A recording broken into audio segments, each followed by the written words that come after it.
Can a socialist choose Hillary Clinton over Bernie Sanders? Find out today on the Laura Flanders Show when I talk with playwright and screenwriter Tony Kushner.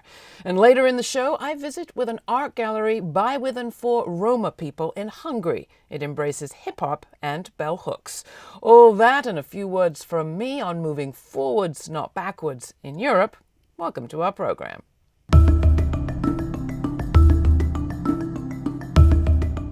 Our next guest has been awarded the Pulitzer Prize for Drama, an Emmy Award, 2 Tony Awards, 2 Academy Award nominations, and President Obama presented him with the National Medal of Arts in 2013. This fall, he was entered into the National Theatre Hall of Fame. And no wonder.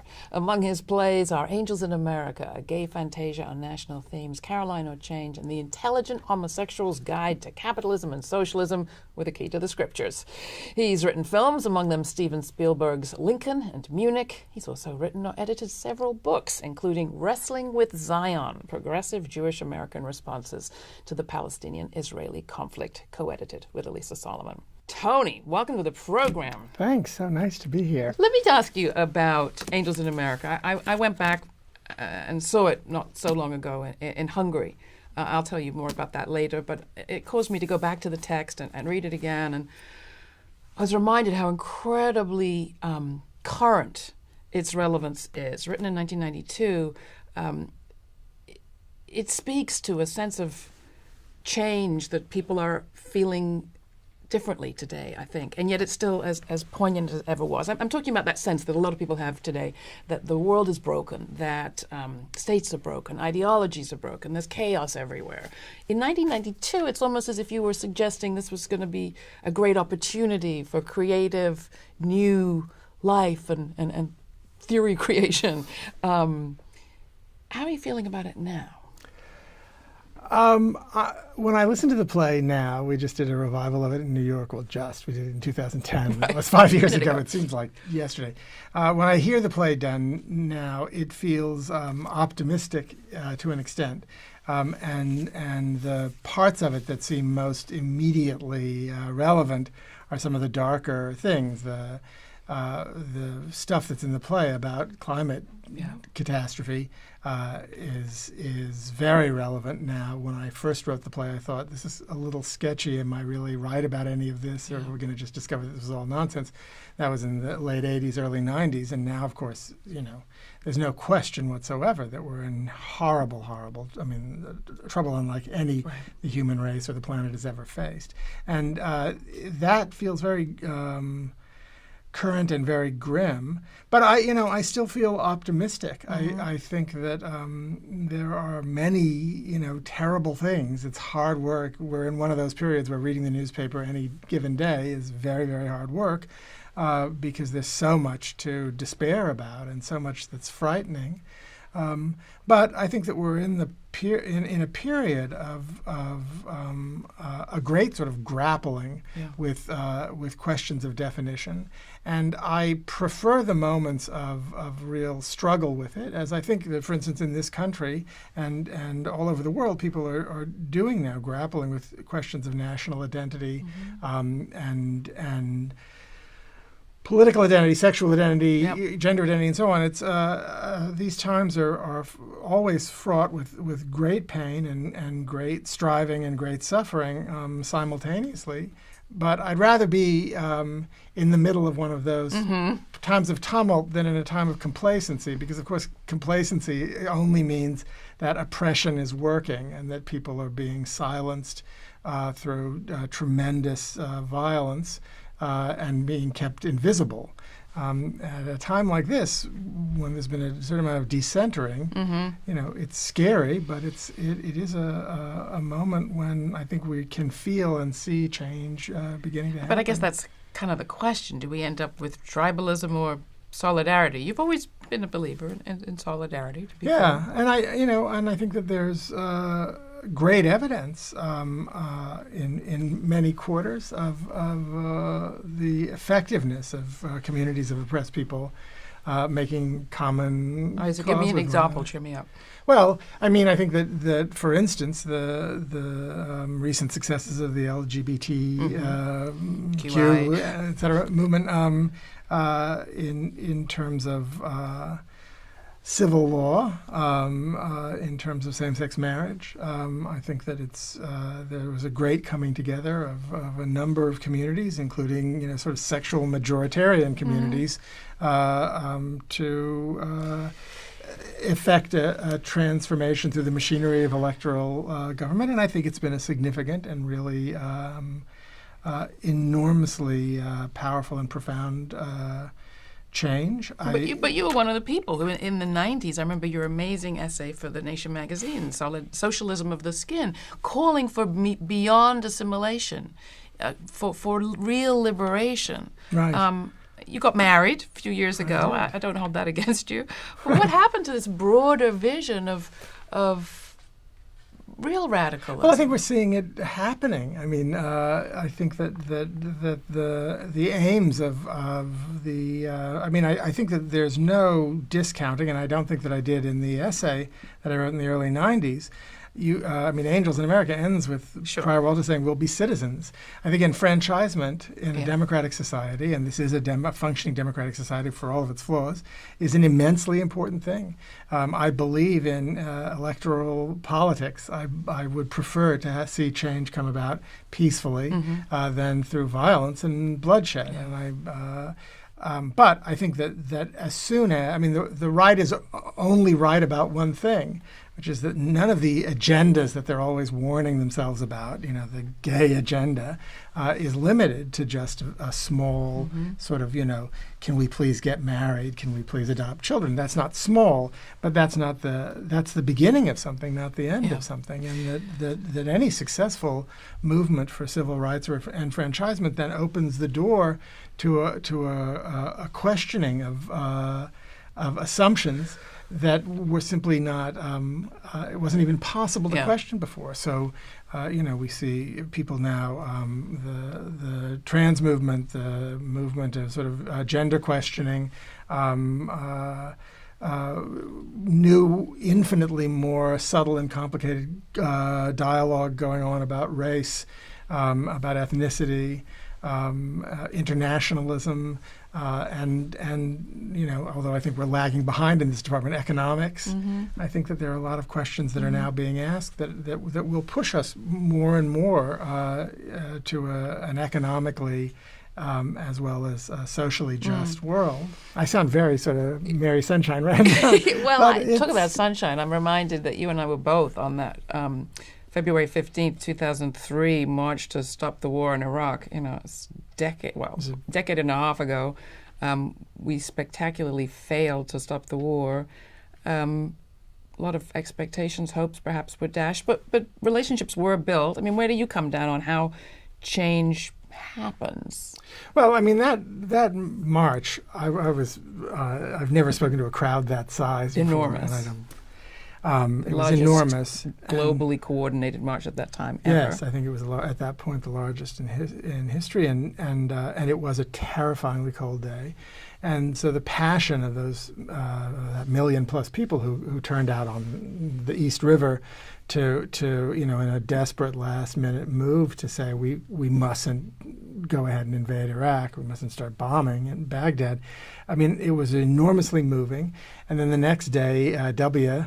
made his infamous remark when they said, "What do you think?" And he said, "Well, they're like a focus group for television." And I thought, well, actually, that's kind of the only true thing I've ever heard that creep say, because and it was a big changing point for me. I felt like, well, yes, we've actually surrendered control of the machinery of power to such an enormous degree that all we can do is sort of make our preference for not attacking, not destabilizing the region known.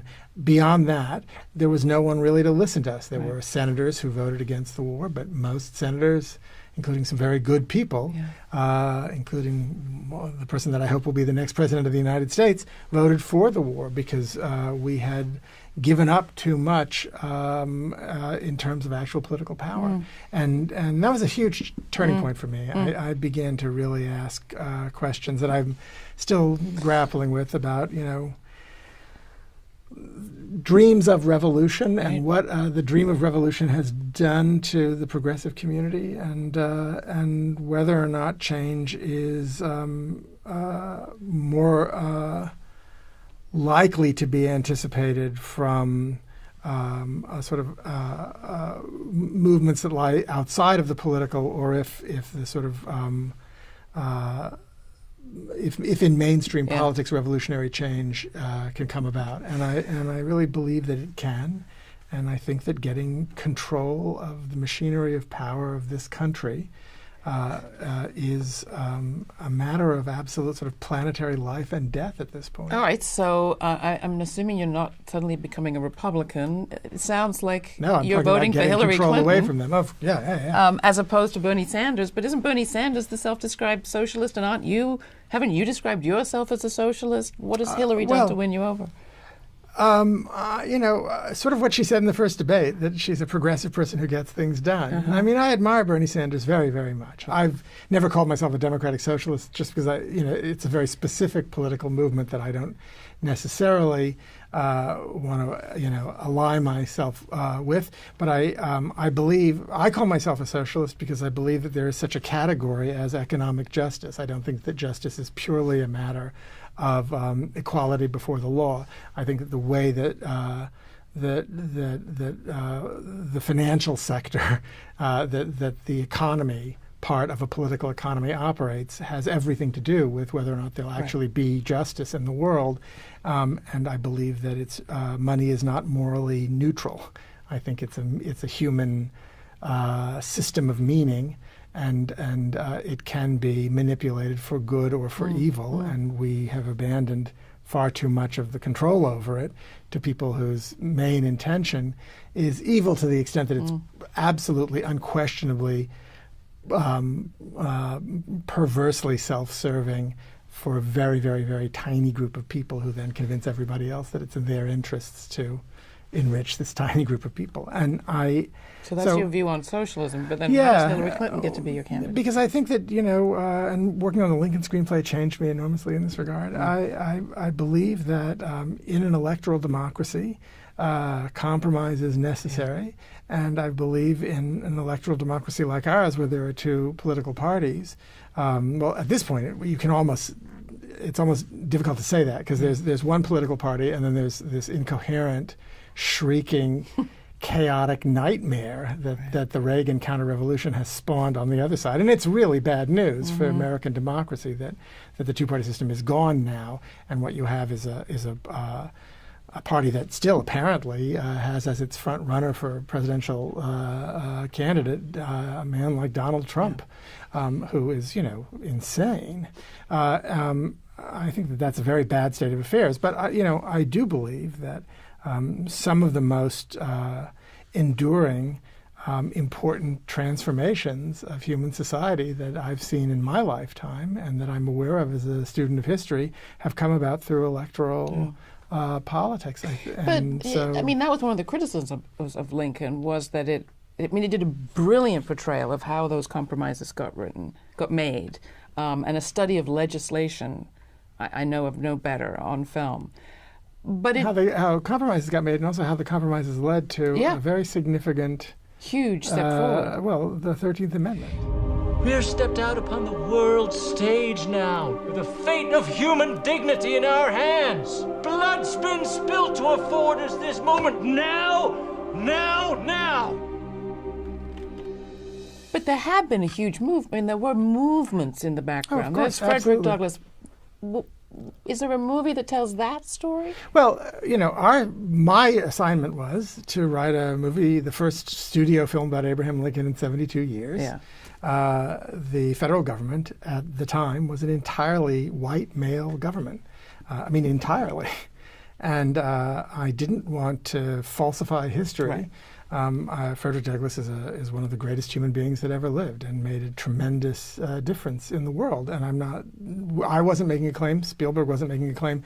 about which one was a greater person, Abraham Lincoln or Frederick Douglass. We were making a claim that Abraham Lincoln was a very great person. Are you a fan of Black Lives Matter? Sure. I mean, absolutely. Fan is an odd. What do you think of it? I think it's, as I said a little bit earlier, I think that we're in a period now of a new kind of discussion about race in this country. I don't believe that one can say that there has been no progress. I think there's been immense progress. I think it's palpable, it's concrete, but racism is an enormously pernicious and powerful force, and it operates, in ugly, sort of grotesque, obvious ways, garish ways, and it also operates in subtler ways and through subtler systems. And I think that we're seeing in Black Lives Matter and the fights that are being held on college campuses now a real discussion that wasn't possible before about how to begin to envision a society that really responds with sensitivity to subjective experiences that are wildly various and different from one another. And again, that struggle is going to be, it's a groping, and we're always a little blind when we start trying to make something new, but it seems to me something new is taking place. Two last things. I just can't let you go without talking a little bit about what's happening in Israel-Palestine. You're a big critic of Israel, but you're still call yourself a Zionist? I'm curious. No, I don't. You don't anymore? I've never. Oh, okay. My mistake. I'm not an anti-Zionist. Okay. I'm a diasporan Jew, and I'm a citizen of the United States. I'm not a citizen of Israel. I absolutely, the. Are you a supporter of the BDS movement? No, what do you make of I'm that? not. I like a lot of the people involved in the BDS movement in this country, especially. In Europe, it has some strange affiliations. I don't think that Israel is South Africa. I don't think that the model that brought about the end of apartheid in South Africa can be applied to Israel. And I think that a boycott of Israel is not going to lead to anything other than a more unreachable and hardened country more completely in the grips of its political right. I believe that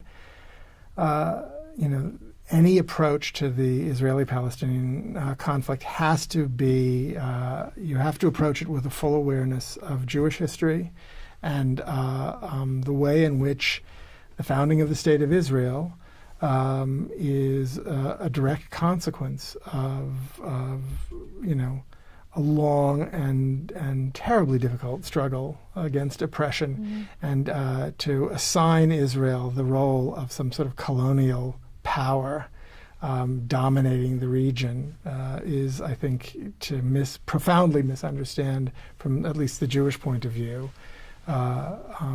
It certainly underestimates the evil of the British Empire, if you ask me. Well, yes, exactly. I mean, it's like we weren't, the British Mandate. You can say anything you want about, but that's not in any way to exculpate, the really horrendous treatment of the Palestinian people by Israel. But it matters enormously to me that it seems to me that the occupation and the violation of human rights and kill ratios of 1,300 to 1 is an absolute violation of Jewish ethical teaching. And if I have issues about any state calling itself a Jewish state or a Christian state, or no matter what the history, and I don't know how Israel will ultimately resolve that. I believe in the two-state solution. I call myself a diasporan Jew.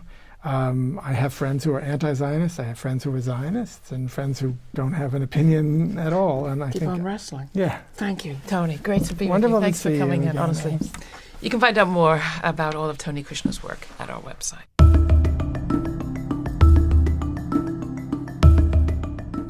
You You can hear more interviews like that on our audio podcast, available at lauraflanders.com.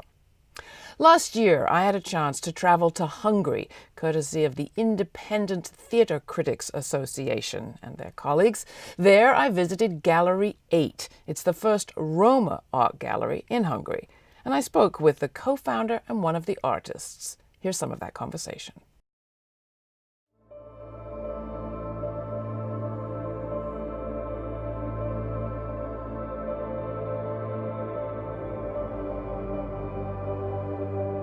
I am Timea Junghaus and I am a Roma woman.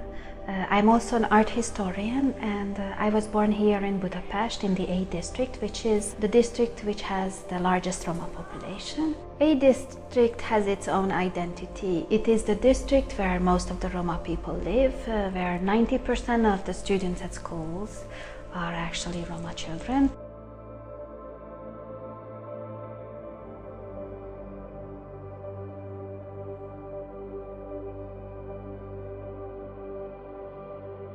The majority of Roma in Hungary are living in very difficult financial circumstances. Here in the city, there are also well-to-do Roma families, those whom are living in historical musicians' families and have a very strong family history of being an artist or intellectual.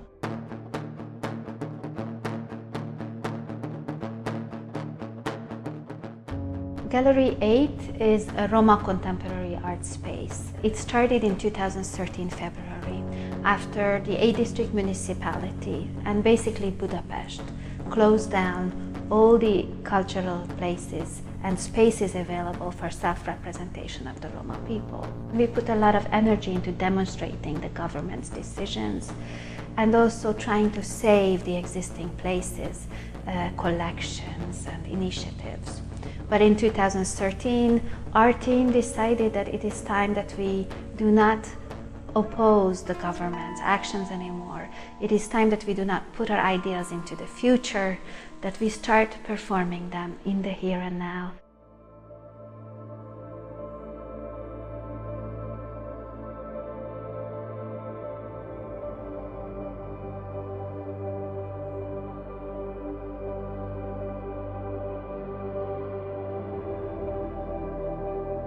Hát ez egy kommunikációs felület, és mindaz a reflektálás, mindez a múltból való megtörtént eseményekre kell reflektálni. This is Tibor Balog, a contemporary artist. He grew up in a state orphanage. Tibor was the first. He graduated in 2005, and at the moment he knows about 5 artists who are studying or who have graduated from the Fine Arts Academy. Szociális üzenete van. Egyrészt koncentrálódik abból a szempontból, hogy itt jócskán romák élnek, cigányok élnek, és az a sztereotíp jelenség, ahol megtalálható itt Magyarországon vagy Budapesten, a fővárosban, ez főleg ide fókuszálódik, és másképp fog ennek az üzenete lejönni Budán, egy gazdag negyedben, mint itt a 8. kerületben. It's extremely important to show different images of Roma, those who are educated, those who can provide a role model for the future generations, artists, which is a very untraditional role in the Roma community. So being present in the Roma community in these different roles and providing this image also for the majority society is really unusual and perhaps sends a completely different message than what we have communicated before. African American analogies are extremely important inspiration for the Roma intellectual movement.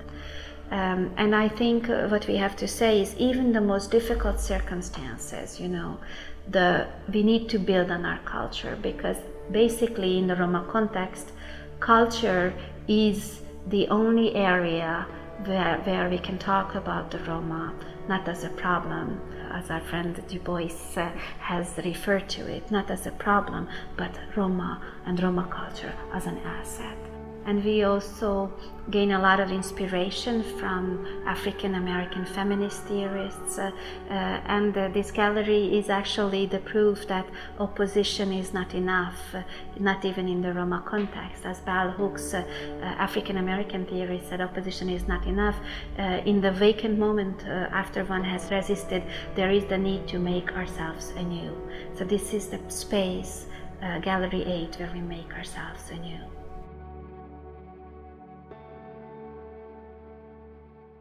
Halfway through Tony Kushner's play, Angels in America, two old Bolsheviks consider the prospect of the future in a scene set in the Kremlin on the verge of the end of the Soviet Union in 1985. The great question before us is, are we doomed, says one? Will the past release us? 30 years on, as Europeans reel from financial shock, austerity, and the biggest inward migration in memory, it's a question that's still without an answer. What is clear is that the authoritarianism of the past has yet to release its grip. In 2015, right-wing nationalist parties won elections across the continent, from Austria to Poland, Sweden, Turkey, and Denmark. Leading the way, of course, was Hungary, where strongman Viktor Orban has been in office as prime minister since 2010. Orban has a massive majority, just short of 2/3. His only real competition comes from the neo-fascist Jobbik movement. To keep ahead of that, he's used his power to write a new constitution, pack the courts, purge the arts, and rain terror on the very poor and anyone he considers an outsider. Before the war's refugees, it was Jews, Gypsies, and LGBT people. Forward or back? The last time I saw Angels in America was in Budapest in 2013. There, that Kremlin scene played out in what felt like a very contemporary context. Playing Prior Walter, Kushner's outspoken, cross-dressing, openly gay lead was Robert Alfady, an outspoken, gay, cosmopolitan Jew who had just been ousted from his job as director of Hungary's National Theatre to be replaced by an Orban appointee who had sworn to return the place to its Hungarian roots and make the National a sacred space. Cut to the end of the play. The world only spins forward, said Alfady, as Walter, speaking unmistakably for all outsiders. We will be citizens. The time has come. For every night of the run, the normally reserved Hungarian audience rose, clapping in unison, to give the play, Alfady, and the future a rousing ovation. It is a long piece, which ends with the words, "The great work begins." Kushner's right. The great work of forward over backward isn't easy, nor is it over. Not yet. Just tell me what you think. Write to Laura, Laura, at lauraflanders.com. And thanks. What would our world look like today if our media showed us as much collaboration as they do competition? What if we got to meet people making change right here, right now, in all sorts of ways we're usually told are impossible? Subscribe today to the Laura Flanders Show for in-depth interviews with forward-thinking people. Smarts, not sound bites, every week, right here. Subscribe, and thanks.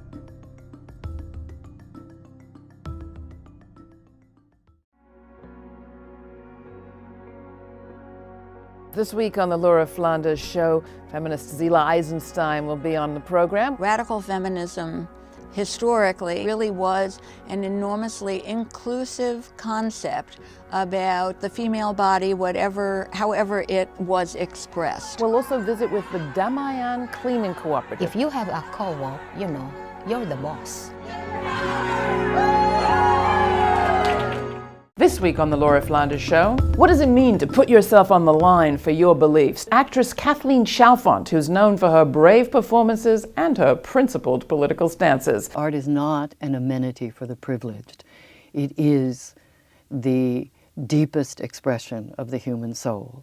And we look at Stanley Cohen, a lawyer who's gone to jail. And there are some of us who challenge the system every way, every day.